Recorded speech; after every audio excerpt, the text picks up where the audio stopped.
And in particular what I'm talking about here is the rebar that I've made here, which is a fake rebar. That will actually harden up a little bit more than what that is at the moment, but the idea is mostly for a little bit of weight, but more in this case for the actual safety aspect of it. If anybody was to fall over and stab themselves on something like this, I like the idea of it breaking away rather than being real. The other piece that I've got here is this piece. And to actually, I could have just as easily, I guess, heated up the rebar and bent it into that position, but again, this is another fake piece, and I'm just going to really quickly show you how I'm actually making it. I've got some coat hanger pieces here, and you'll see how they come into use shortly. What I've also got is some real rebar, and what I've basically done from that is done a press mould in 2 parts. I've used the epoxy putty to actually do that. I've left it wobbly along the edge so that it keys in nicely and I know where it's going to align. From then I basically mix up that same epoxy resin and actually do it in the centre, and to stop it from sticking to itself I just basically keep that surface wet, and before the resin has gone off completely or set completely, I separate the 2 halves. Now, once I've got it mixed up, I basically just get it in and put it on the stick, and I'm doing a, I don't know, sausage on a stick sort of idea, and just push that around until it wraps all the way around. This is purely a material saving exercise. As soon as that touches, it's good. Don't have to worry about the seam too much because the seam's going to get pushed out. Now the biggest trick to this is once you're ready to actually put it in place, you've got to make sure that it's wet. So I've wet both the mould itself and the piece I'm going to mould. I want to get it fairly even on the stick, so it's rolled out fairly evenly. Then it's just a matter of positioning it and pushing the mould onto it, watching where it keys up to. Alright, so I've been leaving that set for about 3 or 4 minutes, just to the point where this is starting to stiffen, which is what I'm after. Now I can just separate that top half.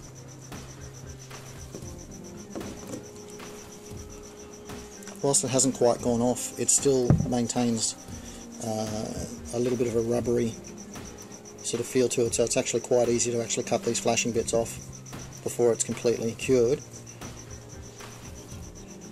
One fake safe or safe-ish piece of rebar that will break rather than stab.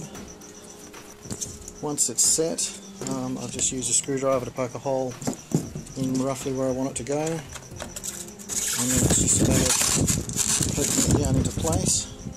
This bendy piece that I did here, I did without a core, and pulled it out whilst it was still relatively soft to actually shape a bend into it and actually put a bit of a twist into it as well. It used a little bit more material, but the effect was worth it for what I've got. I'm not having to struggle with a piece of real rebar. I think it's pretty indistinguishable from the real stuff. Ironically, even down to the colour, which I haven't really. I'm going to rust these up a lot more in terms of the finished effect. That they've been out weathered for years, sort of thing. But I'm quite pleased with the way they've come up.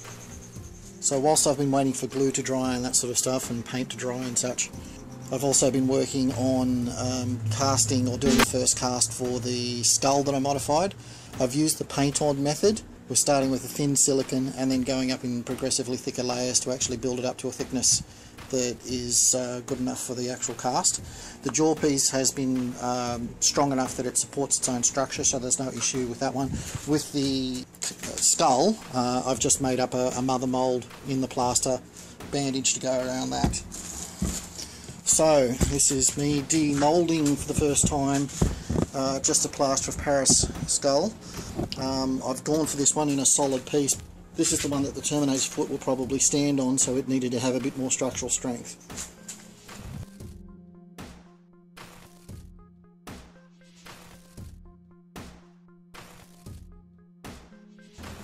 And there we have it. It's picked up all these bone details really nicely.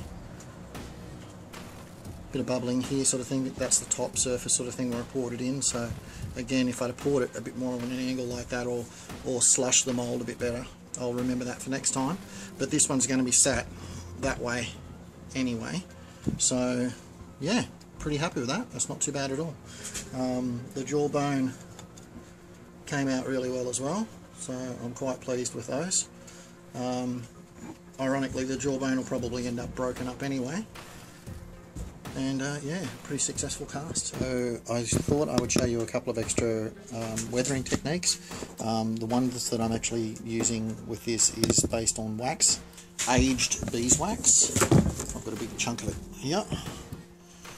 And that is used a lot of the time for doing carved casting for making jewellery and stuff like that, where you would actually carve the piece that you would want and then melt the wax out and use it. And this has been reclaimed a couple of times, so it's been aged, it's quite dark, and obviously some of the colour of the wax will actually transfer into the job that you're doing as well. The look I'm going to go for overall is mostly this sort of one.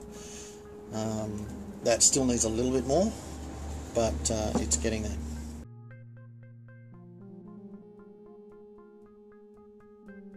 You could probably get away using this technique on some of your larger resin pieces. Resin is affected by heat and it will warp and distort, so you've got to be a little bit careful. This is plaster of Paris that I'm using for these particular skull pieces, so heat is not a big deal. Plaster of Paris is actually quite resilient against heat.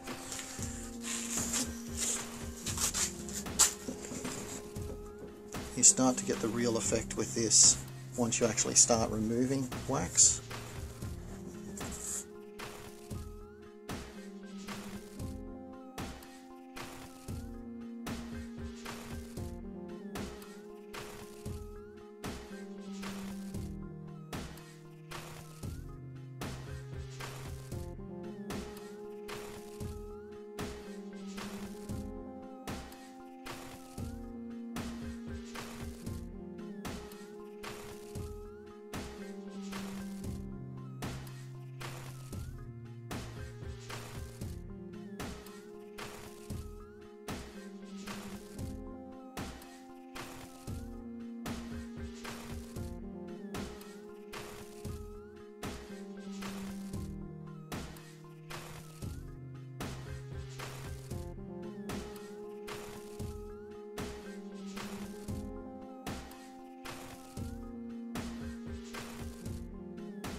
Finished, and I'm happy with the shading and the adding of the graphite.